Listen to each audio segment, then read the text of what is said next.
Tonight on CFTK-TV, Northern BC has been granted thousands of dollars towards local athletics, AI scams are becoming more realistic by the day, and farm goats are helping contain the wildfires in the west. Northwest BC's only television news team. We are CFTK-TV News. Good evening, I'm Damian Smith. Thank you for tuning in. The City of Terrace has signed the Northwest BC Regional Funding Agreement, where the city will be receiving about $34.5 million over the next 5 years.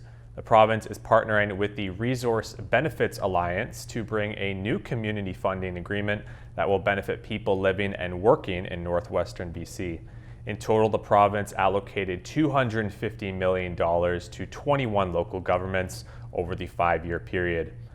Out of Fort St. John, it was announced today that communities across the BC North will be granted more than $800,000 for 34 non-for-profit organizations. Some notable include the Smithers Minor Hockey Association, which is receiving $40,000 to compensate for facility maintenance, and the Kitimat Dynamics Gymnastics Club, which is gaining $25,000 for coaching wages to support their programs. As many Canadians struggle with costs during the rise of inflation, a product no other than baby formula has had its price increase towards parents around the country. Kathy Lee from Calgary has the latest. When the price for baby formula goes up, so does anxiety and stress for parents. To go up by like $12 in the span of 7 months is a bit extreme. I've seen other brands doing it too, but it definitely seems like Similac is the worst. In a statement to CTV News, Abbott, the U.S. company that makes baby formula brand Similac, says infant formula is very complex to produce and export. This makes it necessary to adjust for some of our increasing costs to serve Canadian families. Statistics Canada data shows the average price of baby formula jumped 30% between February 2022 and February 2024. Food safety issues at Abbott and Nestle plants created a supply issue driving up costs. And additional data from the agency shows formula has jumped up 10% during the first 5 months of this year. We go to market and we use those donated dollars that we get to purchase baby formula. And so the cost for us on making sure that we have that in supply to feed those little Calgarians has really gone through the roof. But it's not a supply issue driving up the price this time. The currency is another issue. Transportation costs are another issue. Multiple factors that have actually made this product more expensive. You end up with companies that have like a monopoly on it. Like you go to Walmart and there's basically only 3 brands of formula on the shelf and they can do whatever they want. Perhaps there's relief for Canadian parents. Canada Royal Milk, a Chinese-owned manufacturer based in Kingston, Ontario, launched its own baby formula, the only one being produced in the country. Experts say adding a new baby formula product to the Canadian market may not reduce prices immediately, but it will likely decrease the chance of price increases by the end of the year. Kathy Lee, CTV News, Calgary. Well, in an increasingly digital world, everything seems to be available to an internet user, whether good or bad, and AI scams seem to be the latest on how people end up losing their money to fake videos made by artificial intelligence. Here's Pat Foran from CTV. All of a sudden, I realized I was broke. Giovanni Pugliano of Hamilton saw a fake video with Elon Musk that claimed he could start investing in cryptocurrencies with just a few $100s and eventually become rich. Millions of users were able to close all their debts in the first week on the platform. Pugliano was scammed out of $17,000. I need some help in regards to this because I've been scammed. I feel like, boy, did I get scammed good and really hard. Daryl Budnick of Mississauga saw a YouTube video claiming he could make money in cryptocurrencies. While it appeared his investments were going up, when he tried to take the money out, he couldn't. He was scammed out of $130,000. It's scary to be in this position. I thought I was secure, and now I'm not. So after I invest $1,200, like within 2 weeks, it can go almost like $3,000. Mohammed Haq of Brampton says he started investing after seeing a fake video with the Prime Minister that had been manipulated with AI. We have developed an investment platform that we believe can help every Canadian safeguard their financial future. Haq thought he had amassed $424,000 in his account but it was empty. He was scammed out of $226,000. The last moment I asked my daughter, she said, "Dad, this is totally a scam, Dad. You lose your all money." I think it's challenging for the public to be able to determine what is legitimate and what is not. The OPP released a warning saying investors are getting caught in cryptocurrency scams in record numbers. Victims are losing their homes and life savings. We're seeing attempts for suicide. We're seeing elderly parents having to move in with their kids again. We're seeing people having to go to food banks. All three victims who contacted CTV News wanted to share their story to warn others. I ruined my life, actually, ruined my life, ruined my family life. I am in the dangerous situation and I don't know how I recover from this situation, but I'm trying. Pat Foran, CTV News. And coming up next, goats are just another line of defense against the wildfires in the West. As we are in the middle of wildfire season right now, many are doing everything they can to prevent these fires from spreading. However, farmers in some of the driest of conditions are using alternative solutions. These agile animals have been assigned a critical mission. Mow down 30 acres of dry vegetation in several weeks to create natural fire breaks and reduce the risk of wildfires from spreading. Provides us an upper hand in getting ahead of this game. So vegetation management, high fire season is not just one season now, it's throughout the year. Glendale Fire Marshal Joven Diaz explaining how the city is using 277 goats and several sheep to consume dangerous fire fuels that have overgrown from the recent rains and provide a natural way to kill invasive weeds while adding nutrients to the canyon. What they consume, they lay as a fertilizer, and then they help the environment in that fashion too. This is the fourth year Glendale has chosen goats to clear terrain that's difficult for people to access. 2/3 of the city is considered high fire-prone areas. The herd is able to hike up steep hillsides with ease in extreme heat. If the city was to hire crews to do this, we would put them in compromising positions, and also it'd be very dangerous. Glendale's senior fire inspector, Gabriel Reza, says it's also more affordable to hire these grazing animals from the Ventura brush goats compared to people, along with their shepherd and 4 dogs who are there to guide and protect them during this assignment. These goats can chomp away about 1.5 acres of vegetation per day, stopping periodically for water breaks and accomplishing in under 3 weeks what would have taken brush clearing crews several months. Well, competing in the Calgary Stampede is a unique experience regardless of what event it may be. But what if you were competing as a high school student in front of thousands of people? CTV's Glenn Campbell has more.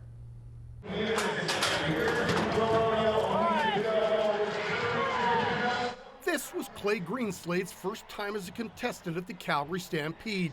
The 17-year-old from Strathmore was competing in the novice saddle bronc, and his first time in the arena was all he could have hoped for. Our first time at Calgary was really cool. A lot more people. This is the biggest crowd I've ever rode in front of, and I live just east of here, so it's pretty close to home, and I've always wanted to come to Calgary, so it's pretty exciting, but yeah, lots of fun. Rodeo runs in the Greenslade family. Clay's dad, Andy, also competed, and his son wants to follow in his footsteps. My dad rode bareback horses, and he rode pro bareback horses, and just kind of got into it at a young age. Started getting on ponies with a bareback rig, and now getting on with a rigging and a saddle, and it's just lots of fun. Oh, it'd mean the world just to do what he did and get the same experiences and just have fun. This is a busy time for Greenslade and his family. On Thursday, they left for Rock Springs, Wyoming for the National High School Rodeo Finals. Yeah, my goal for that is for sure just ride my best, do whatever I can do. I'm not sure exactly what horses I'll get on, but just have fun, do what I need to get done, and the end goal is be a world champion. Getting back to the Stampede, Greenslade scored a 68-point ride on day 1 of the novice saddle bronc, but he was bucked off on the second day and didn't make it to the final. It's not the result he wanted, but he'll learn from it, and hopefully down the road, he'll achieve his goal of getting a Stampede buckle. That's also a huge goal right now. That's the main focus right now is Calgary Stampede buckle. That'd mean the world. Congratulations, Clay. You're this week's Athlete of the Week, sponsored by the CPKC Women's Open.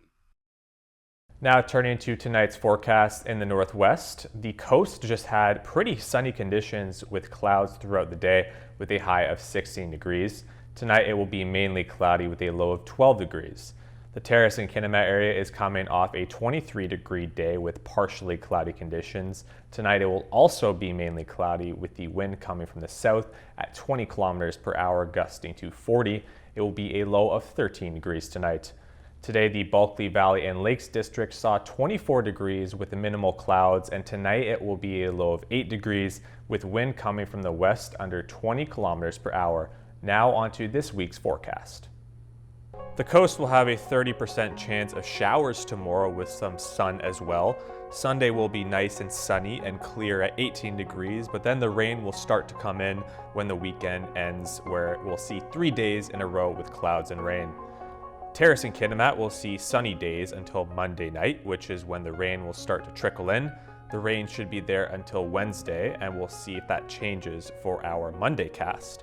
Temperatures remain consistent though, with a day low of 21 on Tuesday and a night low of 12 tomorrow night. The Bulkley Valley and Lakes District will basically just see sun until Wednesday, which is when just clouds are expected to arrive. Temperatures will stay consistent in between 26 and 28 degrees with a low of 12 degrees at night from Sunday to Tuesday. Now let's take a look at our Northwest Road Report. Highway 16 in both directions has Treon Road between Cedarvale Ferry Road and Kitwanga Road for 20 kilometers. Highway 37 sees shoulder maintenance between Highway 37A and Deltea Crescent Road for 64 kilometers. There is also frost heaves between Cassiar Road and the end of Highway 37 for 116 kilometers. And here's the highway cam report from the roads around the region in the northwest.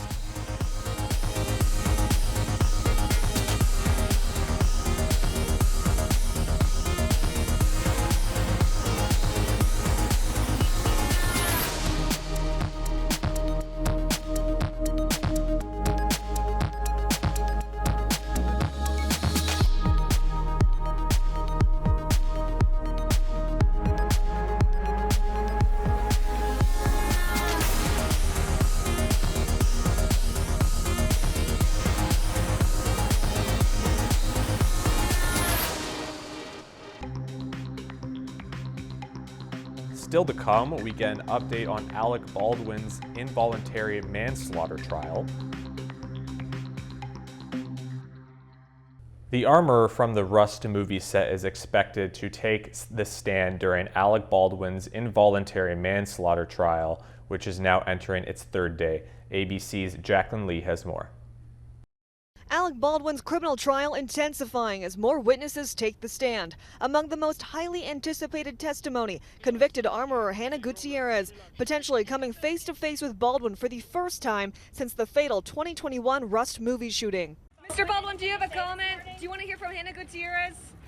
Gutierrez is expected to plead the fifth, given that she is appealing her involuntary manslaughter conviction. So her pleading the fifth on the stand will likely not be a surprise to many jury members, although some of them may see it as her taking the opportunity not to provide additional information that may either help or hurt Mr. Baldwin's case. Baldwin's defense team trying to show the jury how the investigation was poisoned from the start, grilling crime scene tech Marissa Popple for failing to secure any surveillance footage from the prop warehouse a month after the shooting. You didn't take the surveillance footage, even though that footage could have shown when people came and left the prop house, correct? I don't recall if there was surveillance footage. Tell the members of the jury what you did to search for surveillance videos that satisfied you that you would comply with the warrant's order. Tell the jury. I don't recall looking for surveillance footage. Baldwin's attorney also trying to paint the state as withholding evidence when a Good Samaritan turned in ammunition and claimed they were part of the same batch that killed Hutchins, yet it was never submitted into evidence. Prosecutors say it was a friend of Gutierrez's family who had ulterior motives. The ammunition, you can bring it in here and you can show it to the jury, right? Yes. And they can see for themselves that it does not match the live ammunition from the set of Rust, correct? Yes. And during Thursday's hearing, the state successfully admitted transcripts of Baldwin speaking with his wife, trying to convince her to come to Santa Fe because they would have a good time. This happened right after the shooting. He did not know Hutchins had died. Jacqueline Lee, ABC News, Santa Fe, New Mexico. Just north of Victoria, Parksville will be hosting their own beach festival, which includes a sand sculpting competition. Andy Garland from CTV has more on this unique art form. It's a mixture of sand and water. Today is called Pound Up Day. And compacting the sand into these boxes is the most critical day of the competition. If you don't have a good pound up, things could go very bad. This is our foundation. Well, that's how will you build a house on the bad foundation, eh? Some of the best artists working with sand in the world are in Oceanside this weekend for the Parksville Beach Festival Society's sand sculpting competition. This is now probably one of the top 3 sand sculpture events in North America. The competition has been a premier event in Parksville every year for decades, bringing a huge boost to the local economy. And now that we have music in the park and a big opening concert, people are staying and enjoying this region. This year's competition is made up of 15 soloists, including Damien from just down the road in Victoria. This is a big event on the sand sculpting circuit. The sand sculptors here are some of the best in the world. The unexpected pair of Sue from Seattle and Dmitry from Russia are one of the 14 doubles teams competing and have found an international chemistry working with each other. Because Dmitry is an absolutely genius artist. And I would like to say the same about Sue. The 29 sculptors will have 3 days, totaling 30 hours, to complete their creation by Sunday afternoon. And this year's theme is their own imagination. This year, the sculptors have full creative control. Winners will be announced Sunday evening and will be judged by longtime sculptor and first-time judge Peter Vogelaar, who's sculpting the sponsored sand berm and has incorporated sands from other competitions in the world. I've got black sand from Taiwan, I've got this white sand from Siesta Key, and some red sand from Prince Edward Island. Andy Garland, CTV News, Parksville. Now we'll turn our attention to the stock market. The Canadian dollar is down 2/100ths of a cent. The price of gold is down 1.20. Oil is down 41 cents. Natural gas is up 5 cents. Aluminum is down $7. In Toronto, the TSX is up 129.39. The Venture Index is up 7.15. In New York, the Dow Jones is up 247.15 and NASDAQ is up 115.04. A truck driver found a 1-year-old alive in a ditch off an interstate highway in Louisiana this week, a day after the boy's 4-year-old brother was found dead near the same freeway in what investigators think was a case of abandonment around the same time tropical storm conditions hit the area, according to the authorities. The boy's mother, a Louisiana resident, has been arrested in Mississippi and faces murder and other charges, accused of abandoning the children in Louisiana. A Louisiana sheriff who says he believes the 1-year-old spent 2 days along Interstate 10, including while Hurricane Beryl or its weaker iterations battered the western Gulf Coast region with rain and strong wind, is praising the truck driver for seeing the child and stopping to pick him up on Tuesday.